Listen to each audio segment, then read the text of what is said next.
Welcome to my channel Deep Sleep Mission-DSM. As we begin, I would be delighted if you could share your location in the comments below. It's truly inspiring to witness how far this content travels and to connect with viewers from across the world. The GPS died exactly 3 miles past the Wyoming state line. Not gradually, not with warning, just dead. Like someone had reached through the dashboard and yanked out its digital soul. I should have turned back then. God knows, I should have turned back. But you know how it is when you're running from something. When your ex-wife's lawyer keeps calling. When the bank's about to take your house. When everything in Denver feels like it's crushing you from all sides.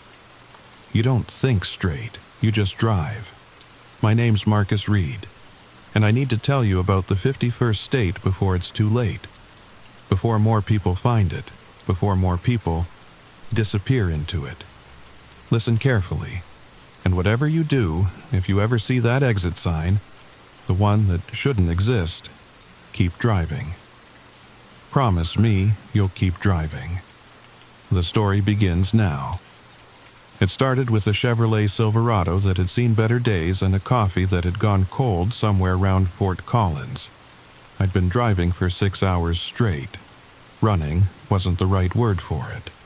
More like drifting, away from responsibilities, away from the mess I'd made of my life in Denver. The plan was simple. Drive to Jackson Hole, spend a week in my buddy Tom's cabin, figure out what came next. Maybe I'd stay in Wyoming, maybe I'd push on to Montana. Hell, maybe I'd just keep driving until I hit Canada. But plans, they have a funny way of changing.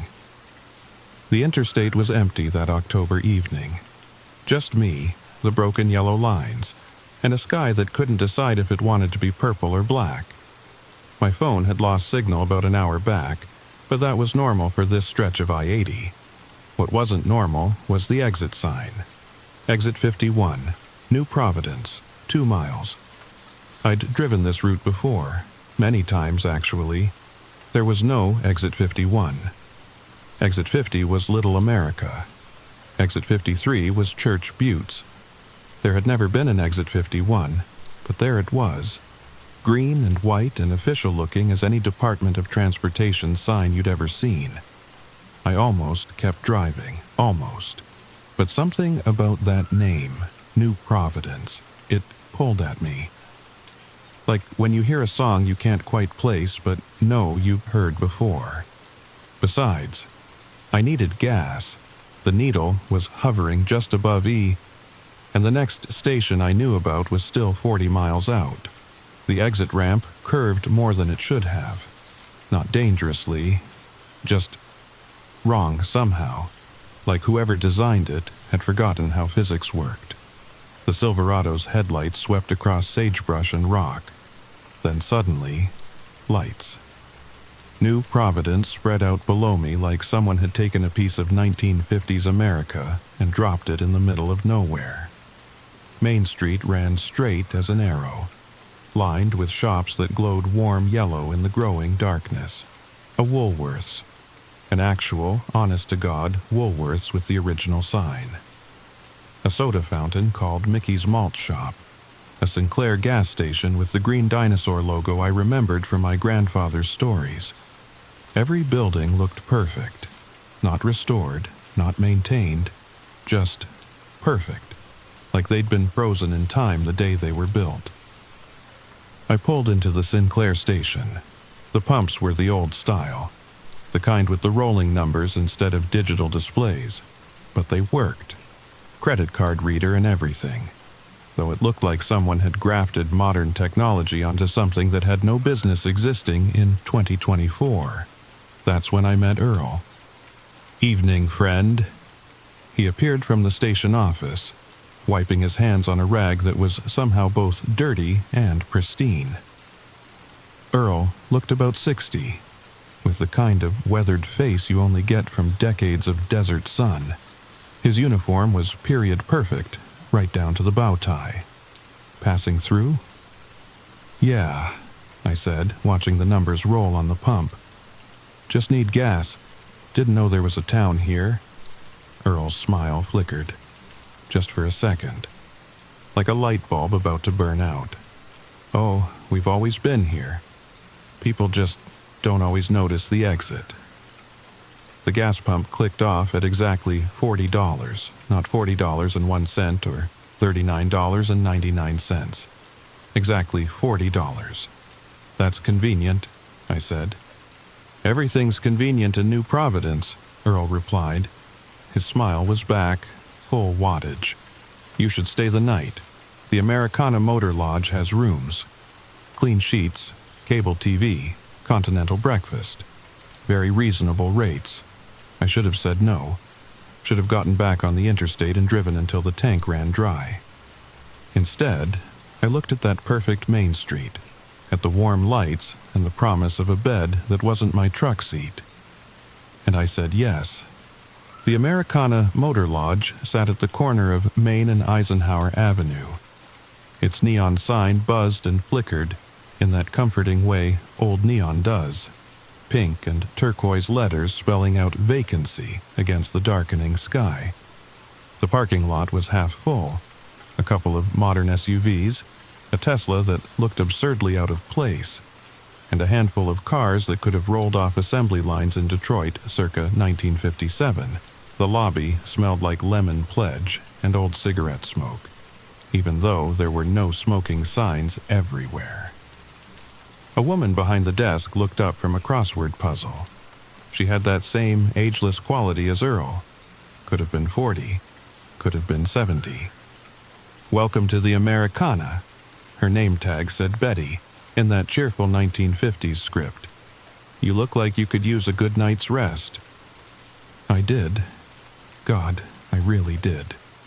"Just one night," I said, pulling out my wallet. "Oh, honey." Betty laughed, but there was something underneath it, something that made my skin prickle.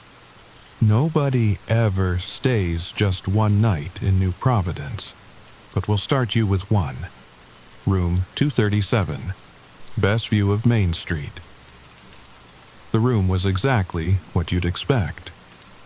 Wood paneling, orange shag carpet that somehow looked brand new, a TV that was definitely modern, but housed in a cabinet that screamed 1962. The bed was perfect. Not just clean, perfect. Like no one had ever slept in it. I sat on the edge and pulled out my phone. Still no signal. The Wi-Fi password Betty had given me. "Welcome 1951 didn't work either. That's when I noticed the phone book. It sat in the nightstand drawer, yellow pages and white pages and everything. But when I opened it, every single listing was for New Providence. Hundreds of pages of businesses and residents, all with the same address format. Main Street, Eisenhower Avenue, Roosevelt Lane, Truman Circle. No zip code, no area code, just New Providence. I flipped to the government pages. There should have been state offices, federal listings, something. Instead, there was just one entry. New Providence Administrative Office, 51 Statehood Drive. Your government, your way. A knock at the door made me jump. "Mr. Reed," it was Betty's voice. "Complimentary welcome basket." I opened the door to find her holding a wicker basket filled with everything. Fresh apples that smelled like October. Homemade cookies still warm. A bottle of Coca-Cola in the old glass bottle. A newspaper. The New Providence Gazette. Today's date, October 15th, 2024. But the headlines. Town Council approves new parking meters for downtown. High school Wildcats win homecoming game. Mrs. Henderson's pie wins blue ribbon at county fair. Normal. Too normal. Like someone had asked an AI to generate the most generic small-town newspaper possible. "Breakfast is from 6 to 9, Betty said. Her smile never wavered. "Mickey's Malt Shop is open until midnight if you're hungry now. Best burgers in the state." "Which state?" I asked. Her smile got wider, impossibly wider. "Why, the 51st state, of course." She was gone before I could respond. Her footsteps eerily silent on the carpeted hallway. I stood there for a long moment, holding that basket of impossible perfection, and realized something that made my stomach drop. The parking lot had been half full when I arrived, but I hadn't seen another soul except Earl and Betty. No voices from other rooms, no TVs through thin walls, no doors closing. Where were all the other guests? I grabbed my keys. I needed to leave. Now. But when I got to the parking lot, my truck wouldn't start. Not wouldn't. Couldn't. The engine turned over fine. Everything sounded normal. But it was like the truck had forgotten what it was supposed to do next. Like the very concept of forward motion had been deleted. That's when I saw him. A man in a business suit, standing under a street lamp that hadn't been there 5 minutes ago. He was reading a newspaper. At 9 p.m., in a pool of light that was too white, too clean. "Car trouble?" he called out without looking up. "Yeah, won't start. They never do." He folded his newspaper with precision. Military precision. "Not until you've stayed long enough. New Providence has to get to know you first." What the hell does that mean? He finally looked at me. His face was generic, like someone had averaged 1,000 faces together. Pleasant, but forgettable. "It means you should get some dinner. Mickey's really does have the best burgers. And tomorrow, well, tomorrow you'll understand better." He walked away, down Main Street, and disappeared between one street lamp and the next. Not around a corner, not into a building, just gone. I stood there in the parking lot, keys useless in my hand, and heard music drifting from downtown. Bobby Darin, Mac the Knife, playing from speakers I couldn't see, echoing off buildings that shouldn't exist, in a town that wasn't on any map. Mickey's malt shop was packed. That was my first real shock. After the empty hotel, the deserted streets, I'd expected maybe a lonely waitress and the smell of old grease. Instead, the place was alive. Families in booths, teenagers sharing milkshakes, men at the counter discussing baseball stats from games that sounded current but felt wrong. Everyone turned when I walked in. Not obviously, not all at once, but in waves, like dominoes falling in slow motion. A glance here, a pause in conversation there, until every eye in the place had catalogued me and returned to their business.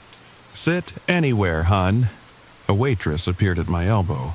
Her uniform was bubblegum pink, her hair in a beehive that defied gravity. "I'm Donna. You must be Mr. Reed from the Americana." I hadn't told her my name. I slid into a booth near the window. The menu was exactly what you'd expect.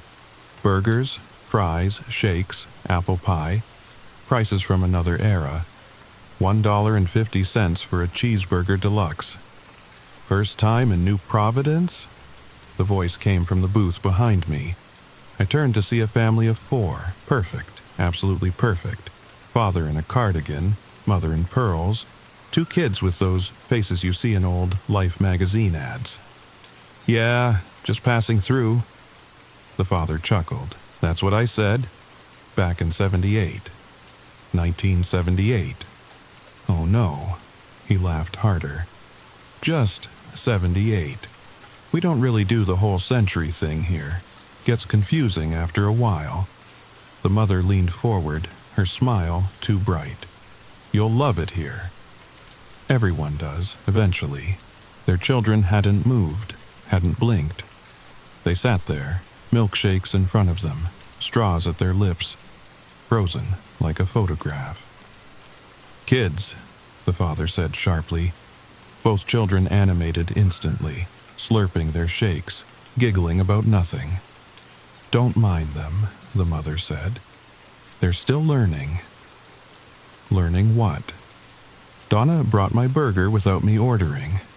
It was perfect, the kind of perfect that made you suspicious. Meat cooked exactly medium, cheese melted just right, pickles that snapped, fries that were crispy outside, fluffy inside.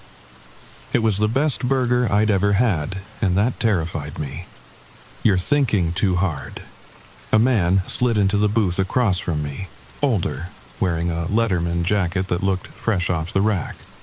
"I'm Coach Williams. I run the high school athletics program."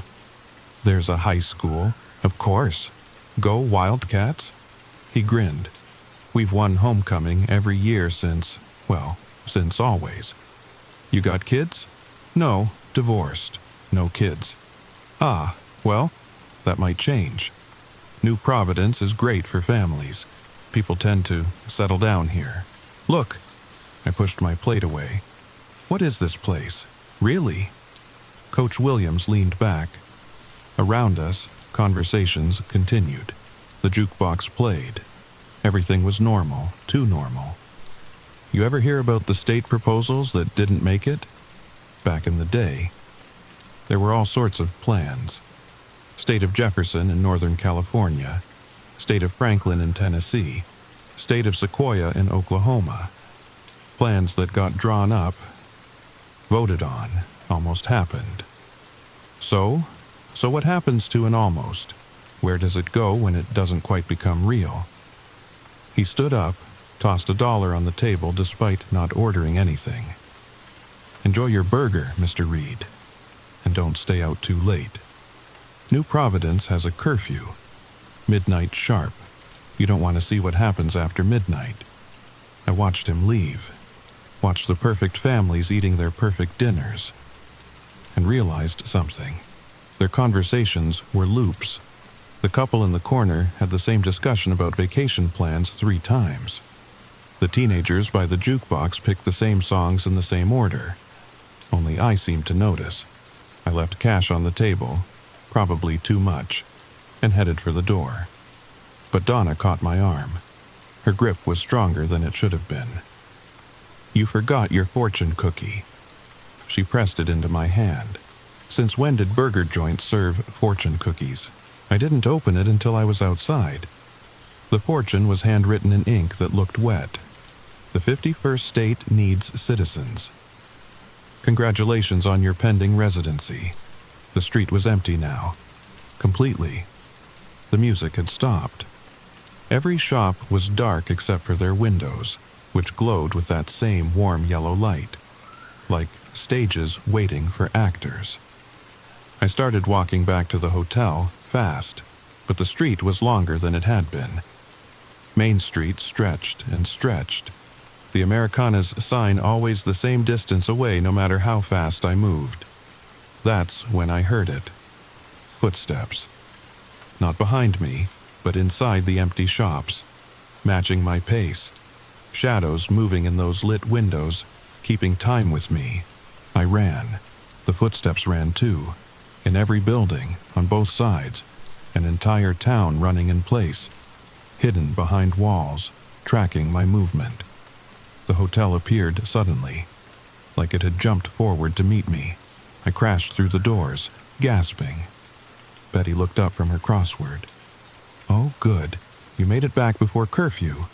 3 minutes to spare. What happens at curfew?"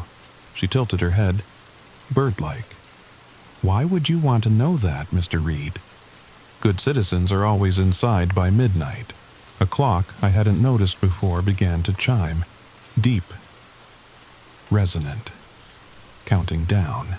I bolted for my room, slammed the door, locked it, the deadbolt, the chain, even pushed the dresser against it. Midnight came. The town changed. The sounds started immediately, not loud. That would have been less terrifying. These were soft, deliberate. Like the town was breathing. In and out, in and out. The walls of my room expanded and contracted slightly, just enough to notice if you were looking. Then came the knock. "Mr. Reed?" It was Betty's voice, but wrong, stretched, like someone had slowed down a recording. "You need to come out now, for registration." I stayed silent, pressed against the far wall. "Mr. Reed, we know you're in there. Everyone has to register. It's the law in New Providence." The doorknob turned, back and forth, testing. The lock held. "That's okay." Betty's voice was getting worse, deeper. "We have time. New Providence has nothing but time." Her footsteps moved away, but others replaced them. Lots of others. The hallway filled with the sound of movement, shuffling, whispering. Sometimes laughter that cut off too quickly. I crept to the window. Main Street was active. People walked in perfect lines, not marching, but flowing, like blood cells through a vein.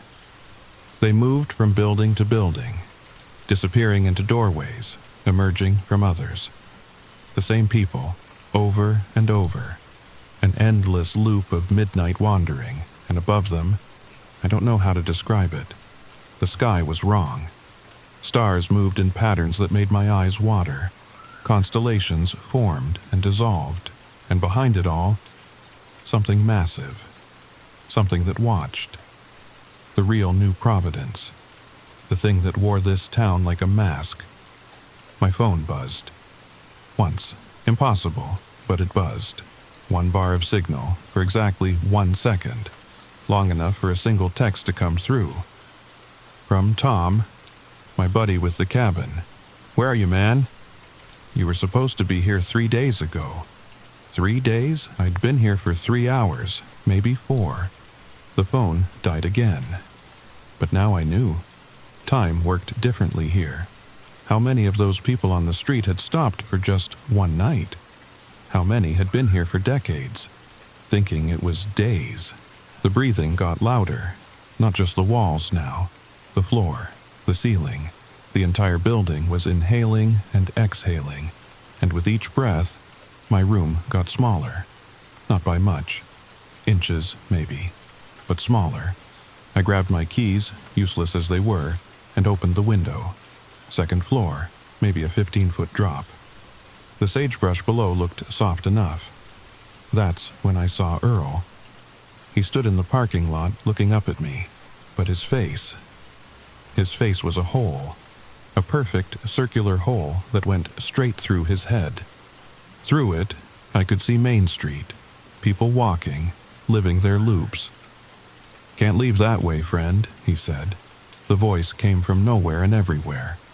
"Only one way out of New Providence, and that's through citizenship." "What are you?" I whispered. "We're what almost was," Earl replied. "A state that got voted down. A place that should have existed. And now we do, sideways to everything else. We just need people to make it real, to make it permanent." The room lurched, smaller again. The dresser scraped against the door as the wall pushed it. "Every state needs citizens," Earl continued. "We've been collecting them. One by one, year by year. You drive our streets, eat our food, sleep in our beds, and slowly, you become ours. The others. The other cars in the parking lot. Oh, they're here. Walking Main Street right now. Part of the pattern, part of the rhythm. They've been walking for years, decades, thinking they're living normal lives, working jobs that don't exist, going to homes that are just empty spaces between heartbeats. I understood then. The perfect families, the looping conversations. They weren't actors. They were prisoners, caught in New Providence's dream of what America should be. Forever. "But you're different, Mr. Reed." Earl's whole face tilted. "You noticed too quickly. Questioned too much. That makes you special. We need people like you. People who can see the strings but still dance to them." "Go to hell?" "Hell?" Earl laughed. It sounded like static. "This isn't hell, friend. This is democracy. We voted ourselves into existence, and now we're voting you in too." The walls were closing faster now. The room was half its original size. My choices were simple: the window or the door. I chose the window. The fall was longer than it should have been. Not 15 feet, more like 50. I hit the ground hard, felt something in my ankle snap, but I ran anyway, limped, crawled, moved. Behind me. New Providence woke up fully. Every building opened its doors. Every citizen poured out.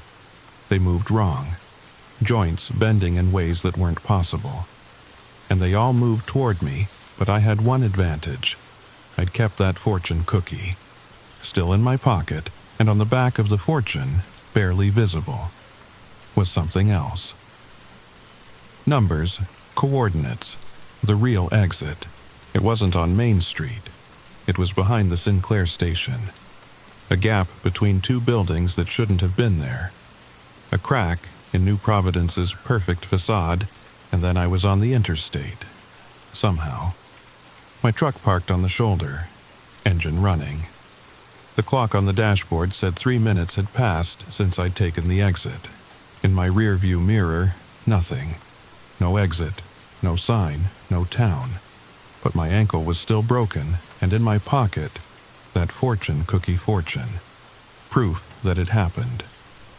I drove until Wyoming was a memory, drove until I hit the Atlantic. And now I'm telling you this story, because last week I got a postcard, no return address, just a picture of Main Street and 5 words: "We're still holding your room." They're looking for me. Or maybe they're looking for you. Because here's the thing about New Providence. It's not on any map, but it's everywhere. Every state has roads that go nowhere. Exits that shouldn't exist. Towns that almost were. And once you've seen one, you'll see them all. The GPS in my new car glitches sometimes. Shows me routes that don't exist. Exits with impossible numbers, and I know it's New Providence. Calling. Waiting. It's patient. It has nothing but time. So I'm warning you now, if you're ever driving, especially at night, especially alone, and you see an exit that feels wrong, keep driving. Don't stop for gas. Don't stop for food. Don't stop at all. Because New Providence needs citizens. And there's always room for one more. Always. Listen, I know what you're thinking. You're thinking this is just a story, just another creepypasta for you to forget by morning. But tell me this. Have you ever driven past an exit and felt pulled? Have you ever seen a town on a map that vanished when you looked again? Have you ever wondered where all those missing persons cases end up? The ones where people just vanish on empty highways. They're in New Providence, walking Main Street, forever. And the scariest part? The part that keeps me awake at night? Sometimes, just sometimes, I miss it. The perfect burger, the clean sheets, the simplicity of a place where everything makes sense, even if that sense is wrong. That's how it gets you, not with fear, with comfort, with the promise of a life that's exactly what you think you want, until you realize you can't leave. I need to tell you about the others, the ones I found after I escaped. It took me 3 months to work up the courage, 3 months of nightmares and phantom pains in my healed ankle, 3 months of seeing that exit sign every time I closed my eyes. But I had to know. I had to find out if anyone else had made it out. I started with the internet. Deep dives into forums about strange towns and disappearances along I-80. Most of it was garbage, urban legends and attention seekers. But then I found a Reddit thread from 2019. A user named truckdriver_Mike, who described something eerily familiar. Stopped at a town called Paradise Junction. Everything perfect, too perfect. My rig wouldn't start after I ate dinner. Stayed 3 nights thinking it was engine trouble. When I finally got out, only an hour had passed on the outside. My dispatcher thought I was lying about where I'd been. Paradise Junction. Not New Providence, but the same pattern, the same trap. I messaged him. He never responded. His account went dark the day after that post. Then there was a woman named Sarah Chen. She'd posted about a place called Americana Heights in Nevada. Vintage diners, friendly residents, cars that wouldn't start. She got out by smashing her way through what she called the painted backdrop behind the town's church. Her post ended with, "If you've been there, contact me." We need to warn people. I tried calling the number she left. Disconnected. I found 17 stories total, 17 different names, 17 different locations scattered across 12 states, but always the same structure, always the same trap. Towns that shouldn't exist, feeding on travelers who were running from something, who were vulnerable, who were alone. And here's what terrifies me most. Each story was posted years apart. Different decades even. I found a scanned letter from 1987 in a paranormal newsletter about a place called Liberty Falls in Montana. The description matched perfectly. Same 1950s aesthetic, same midnight curfew, same impossible time dilation.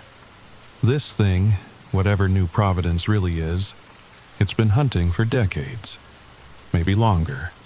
Maybe since those proposed states actually failed to materialize.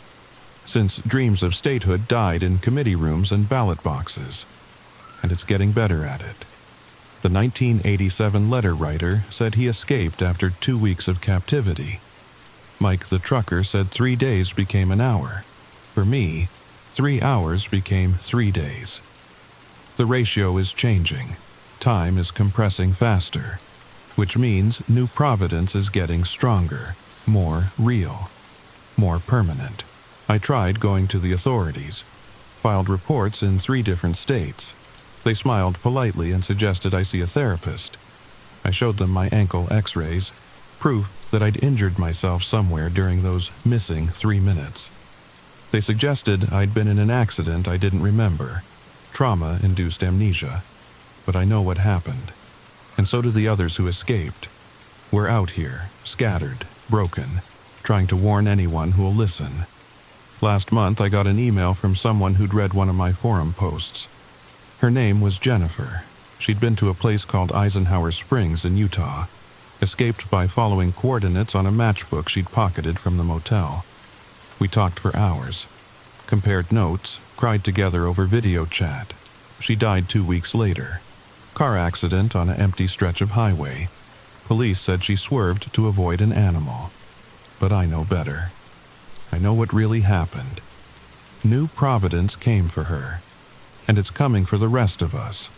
Everyone who escaped. Everyone who talks about it. Everyone who tries to warn others. Because we're loose threads. And New Providence hates loose threads. So share this story. Please tell others. Because the more people who know about New Providence, the more people who know to avoid that exit, the better. Unless it's already too late. Unless you've already seen it.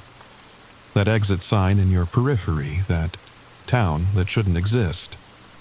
If you have, I'm sorry, because New Providence never forgets a visitor, and it's very, very patient. Sweet dreams. Story number 2. The photo was supposed to be deleted. I know I deleted it 3 times now, but every morning when I check my phone, there it is again. Sitting in my camera roll like it belongs there. And each time it reappears, there's someone new standing behind me in the frame. Someone who definitely wasn't there when I took it. But I'm getting ahead of myself. Let me tell you what really happened at Gettysburg. And why you should never, ever take photos there after sunset. All right, settle in, grab your blanket, dim those lights. The story is about to begin.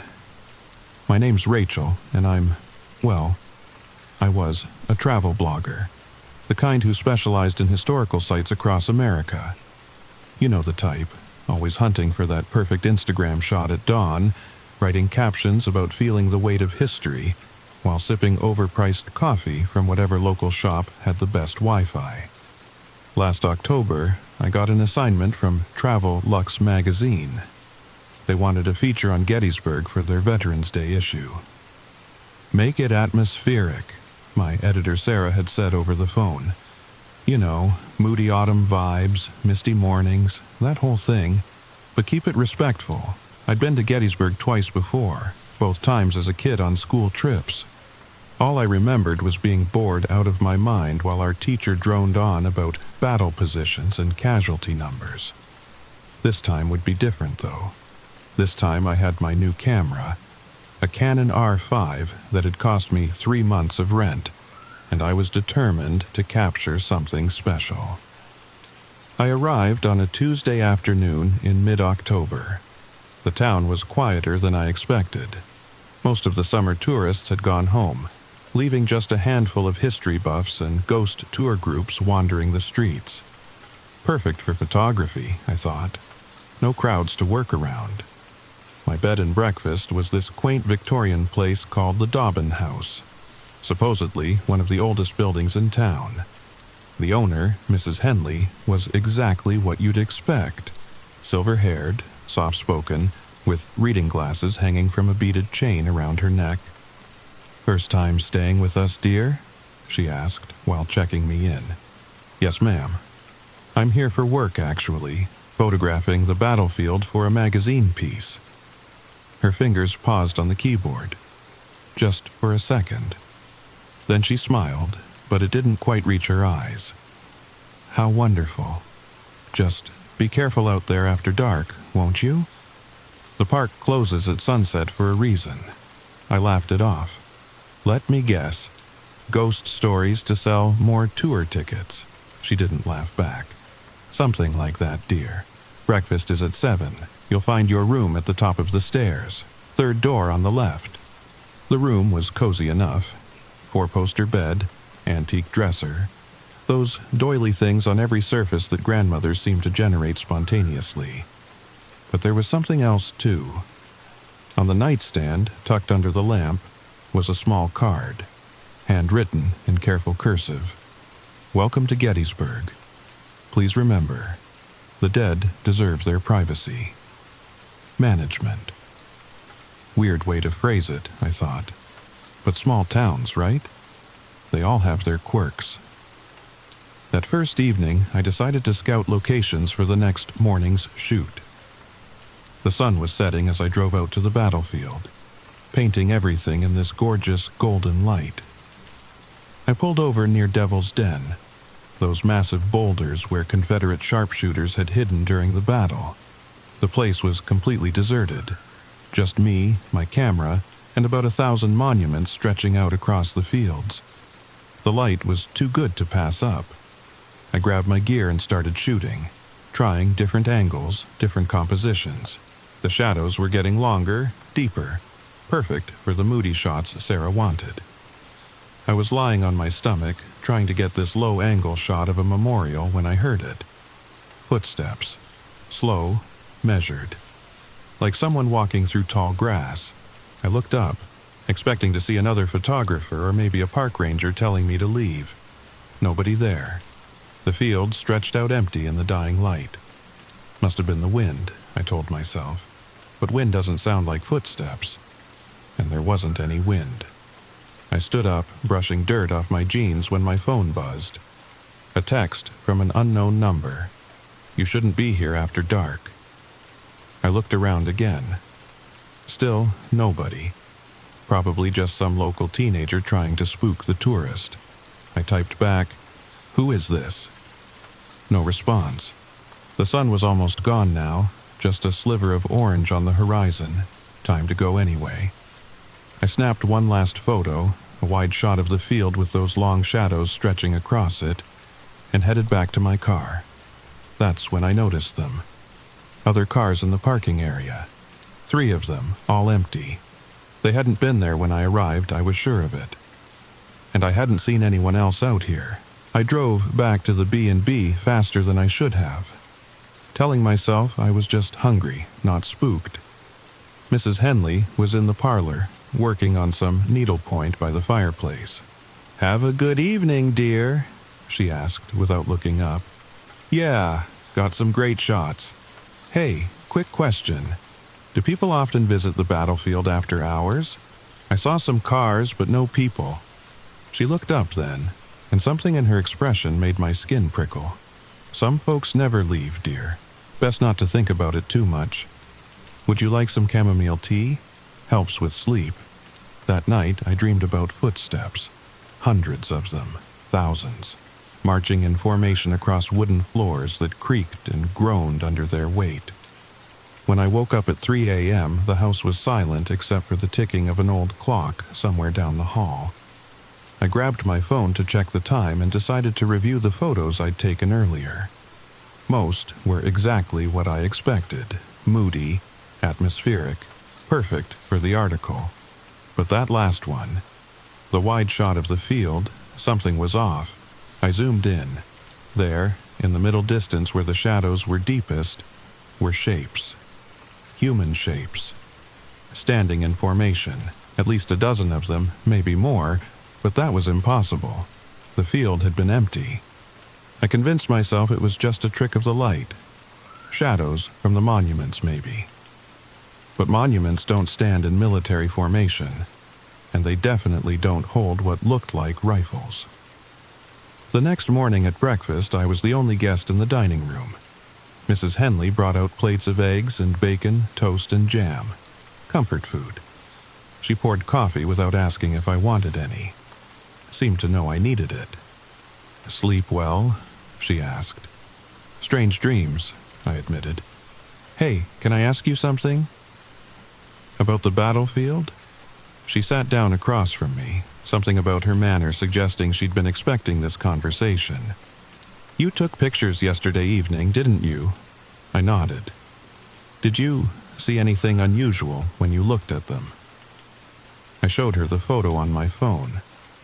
She studied it for a long moment, then handed it back. "Delete it," she said simply. "Delete it and don't take any more after sunset." But what are they? Those shapes. Things that should stay buried, dear. This town. It's built on blood. Over 50,000 men died or were wounded in 3 days. That kind of suffering, it leaves a mark. During the day, with all the tourists and noise, it's quiet enough. But after dark, well, the dead get restless. I wanted to laugh. This sweet old lady talking about ghosts, like they were stray cats or something. But she was dead serious. "You're saying those are ghosts? In my photo?" "I'm saying delete the photo and stick to daytime shooting. Some things aren't meant to be captured." But I didn't delete it. I was a journalist, curious by nature. And honestly, a photo of actual ghosts at Gettysburg, that would make my career. So I kept it, transferred it to my laptop even, made backups. Big mistake. That day, I stuck to the plan. Photographed all the major monuments and landmarks during daylight hours. The Pennsylvania Memorial, Little Round Top, the Peach Orchard. Everything looked normal through my viewfinder. But I couldn't stop thinking about that photo. Those figures in the shadows. Around 4 p.m., I was at the wheat field when I met him. Marcus, he said his name was. Another photographer, judging by the Nikon hanging around his neck. Tall, thin, with hollow cheeks and eyes that seemed a little too bright. "Getting good shots?" he asked, nodding at my camera. "Yeah, great light today. You local?" "You could say that.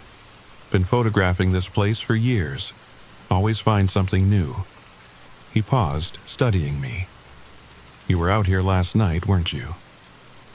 "Near Devil's Den?" I tensed. "How did you know that?" He smiled, not a pleasant smile. "I was here too. We all were. We, the regulars. The ones who know what to look for. Tell me, did you capture anything interesting?" Something about the way he said interesting made me step back. "Just landscape shots." "Really? Nothing else? Nobody else?" I shook my head, but he wasn't buying it. He stepped closer and I caught a whiff of something. Earth and gunpowder and something else, something sweet and rotten. "Can I give you some advice?" he said. "When they appear in your photos, don't look at their faces. Never look directly at their faces. That's how they notice you. And once they notice you, well, they tend to follow." He walked away before I could respond, disappearing behind a line of monuments. I stood there for a minute, heart racing, then practically ran back to my car.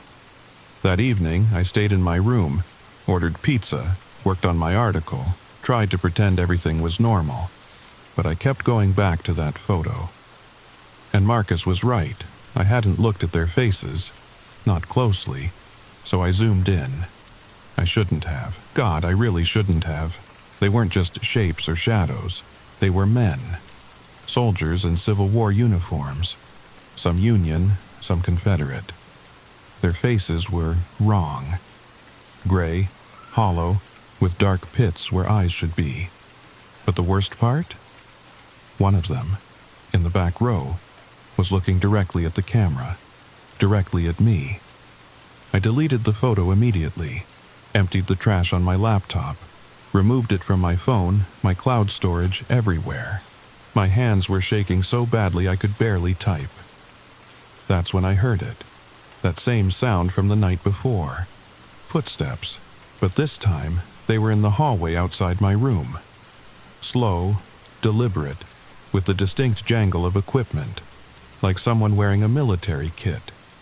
The footsteps stopped right outside my door. I held my breath, watching the bottom of the door, waiting for a shadow, for the handle to turn, for something. Minutes passed. 5, 10, 15. Nothing. Finally, I crept to the door and looked through the peephole. The hallway was empty. But on the floor, right in front of my door, were muddy boot prints. Old-style boots with hobnails, like Civil War soldiers wore. The mud was fresh, still glistening, but it hadn't rained in days. I didn't sleep that night. How could I? Every creak of the old house sounded like footsteps. Every shadow that passed by my window looked like someone standing there watching. When dawn finally came, I was exhausted, but relieved. Sunlight meant safety, or so I thought. I packed my things, ready to leave. Forget the assignment, forget the article. But when I tried to check out, Mrs. Henley stopped me. "Your reservation is for 3 nights, dear. I know, but something's come up." Family emergency. She studied me with those sharp eyes. "You looked at them, didn't you?" Despite my warning. I didn't answer, but she nodded like I had. Running won't help now. "They've seen you seeing them. Best to stay put until they lose interest. Usually takes a few days. This is insane. You're all insane." "Maybe so, but leaving now, getting in your car, driving those long empty roads back to the interstate, do you really want to be alone out there if they decide to follow?"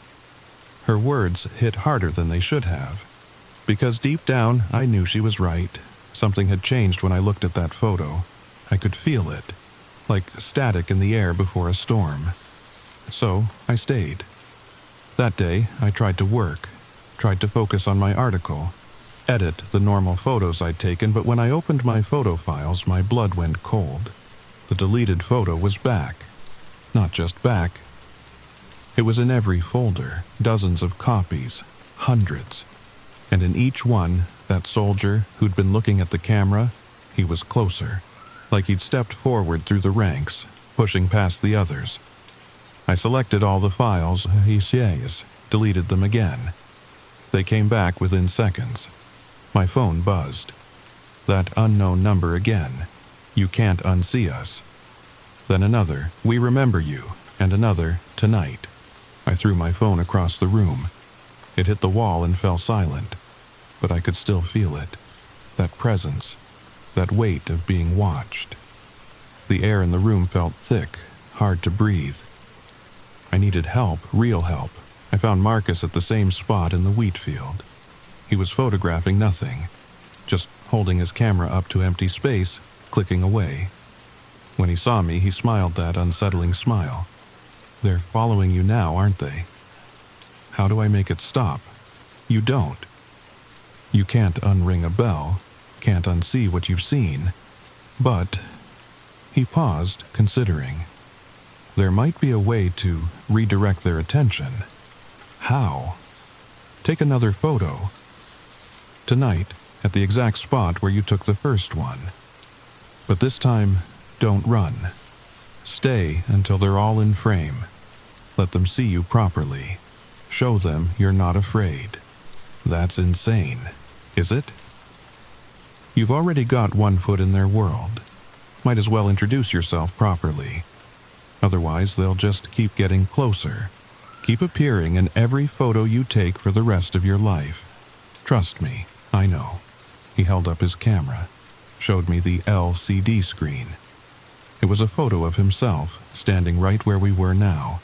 But behind him, surrounding him, were dozens of soldiers, all looking at the camera, all with those same hollow, dark eyes.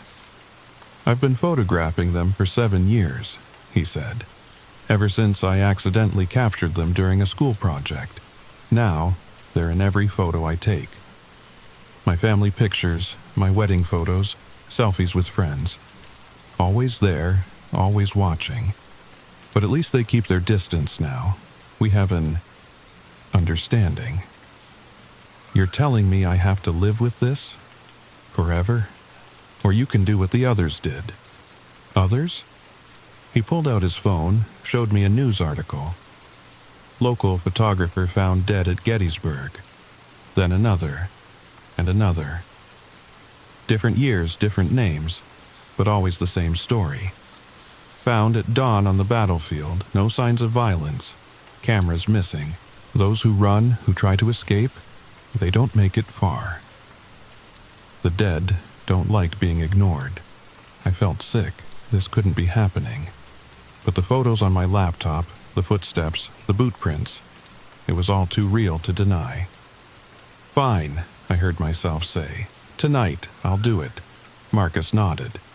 Midnight's best. That's when the veil is thinnest. And remember, don't run, no matter what you see. The rest of the day crawled by. I sat in my room, watching the sun slowly set, feeling the darkness creep in. Mrs. Henley brought dinner to my room without being asked. Soup and bread, comfort food again. You're going out tonight, she said. Not a question. Marcus said it's the only way. She sighed. Marcus, poor boy. He's been touched by them for so long he's forgotten what it's like to be fully alive. But he's not wrong. Face them, acknowledge them, and they might leave you be. And if they don't...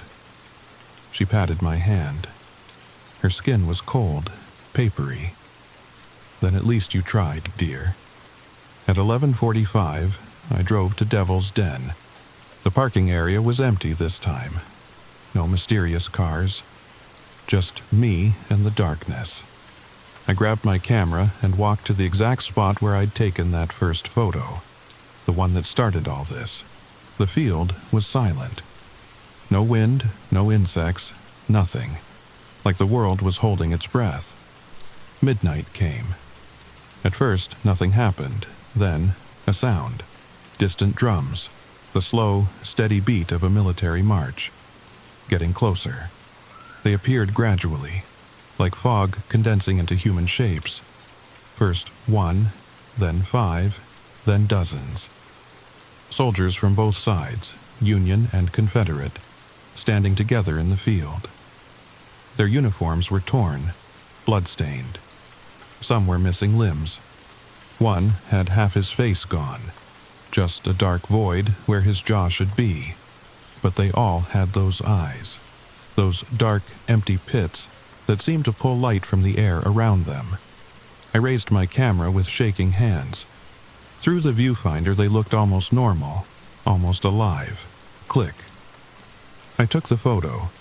They started walking toward me. Every instinct screamed run, but I held my ground, kept shooting. They got closer, closer. I could smell them now. Gunpowder, blood, and that sweet rot of death. 20 feet? 10 feet? 5. The one who'd been looking at me in that first photo. He stopped directly in front of me, close enough to touch. His mouth moved and I heard it, not with my ears but inside my head. You see us. I nodded, unable to speak. We are forgotten. No, I managed to whisper. You're not. People come here every day to remember. They see monuments, not us. He raised his hand, gray, translucent, and reached toward my camera. His fingers passed right through it, through me. Cold like nothing I'd ever felt. Not just temperature, but the absence of warmth, of life itself. Show them. Then they were gone. All of them. Vanished like smoke in a sudden wind. I stood there alone in the dark field, shaking, my camera hanging from my neck. I drove back to the B&B in a daze. Uploaded the photos to my laptop without really looking at them. Fell into bed fully clothed and slept. Really slept, for the first time in days. The next morning, I woke to sunlight streaming through the curtains. For a moment I thought maybe I'd dreamed it all. Then I saw my camera on the nightstand, still covered in morning dew from the field. I opened my laptop, pulled up the photos from last night. What I saw changed everything. They were there, all of them, in perfect clarity. But these weren't the horror movie ghosts I'd seen in person. In the photos they looked human.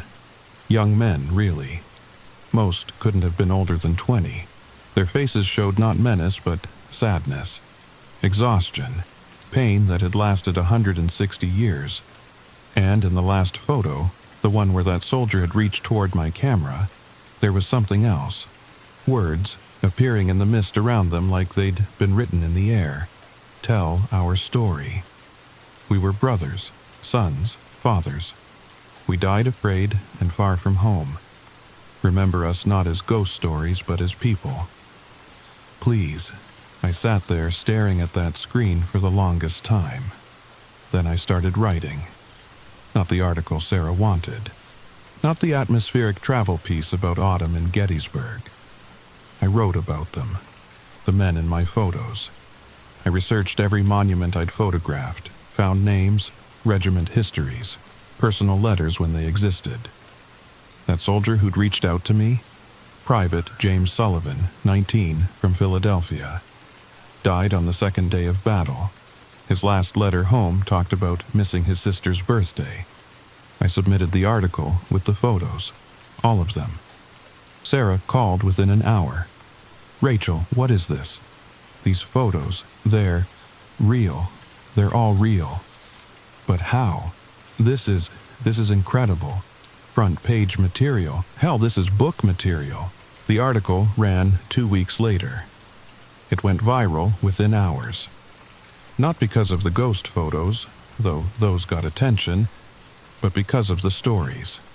Thousands of people commented about their own ancestors who'd fought at Gettysburg. Shared letters, photographs, genealogy records.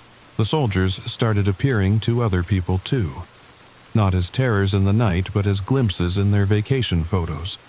Transparent figures standing beside monuments bearing their names. Always peaceful. Always still. Like they just wanted to be seen, to be remembered as more than statistics in a history book. I still go back to Gettysburg sometimes. Not for work. I don't do travel blogging anymore. I go because I feel like I owe them that. The soldiers. They don't appear in my photos anymore, except sometimes, on foggy mornings, I'll catch a glimpse of one. Usually Private Sullivan. He almost looks like he's smiling. Mrs. Henley still runs the B&B. She says the town is different now, lighter somehow. The ghost tours still run, but they tell different stories. Real stories, about real people who died in an unimaginable tragedy. Marcus. I never saw Marcus again. When I asked Mrs. Henley about him, she got this strange look. Marcus? Dear, there hasn't been anyone named Marcus in this town for years. The only Marcus I knew was a photographer, yes, but he passed in 1987. Took his own life out at Devil's Den. Said the ghosts wouldn't leave him alone. I don't know what to make of that. Maybe he was another ghost, trying to help. Maybe I imagined him, or maybe some people get so tangled up with the dead that the line between them blurs. But here's the thing that haunts me, and I mean really haunts me, not like those soldiers. Remember that first photo? The one I deleted over and over? It's still on my phone. It comes back every October 14th, the anniversary of when I took it. But now there's something different about it. In the back row, among all those Civil War soldiers, there's another figure. Someone in modern clothes, jeans and a jacket, holding a camera. It's me. I'm standing there with them, transparent like them, even though I know. I was behind the camera when that photo was taken. It's impossible, but there I am. And every year I look a little more solid, a little less alive. Mrs. Henley says not to worry about it. Says some people are just meant to bridge the gap between the living and the dead. That it's a gift, not a curse. But sometimes, late at night, when I'm editing photos and I see my reflection in the screen, I wonder if I ever really left that field. If maybe part of me is still there, standing with those soldiers in the darkness, waiting for someone else to come along with a camera, waiting to be seen. So, if you ever go to Gettysburg, and you absolutely should, it's beautiful and haunting and important. Take your photos during the day. Respect the closing times. And if you see something strange in your pictures later, someone who shouldn't be there, delete it. Delete it and don't look back. Because once they know you can see them, once you acknowledge that thin place between our world and theirs, you can never really leave. Trust me, I'm still trying. But wait, there's something I haven't told you. Last night, when I was writing this story for you, I got a text from that same unknown number that started this whole thing. It just said, check your photos. I did. Every photo on my phone. Vacation pics, selfies with friends, even screenshots. They all have someone new in them now. Someone in the background getting closer in each successive photo. Someone who looks exactly like you, sweet dreams.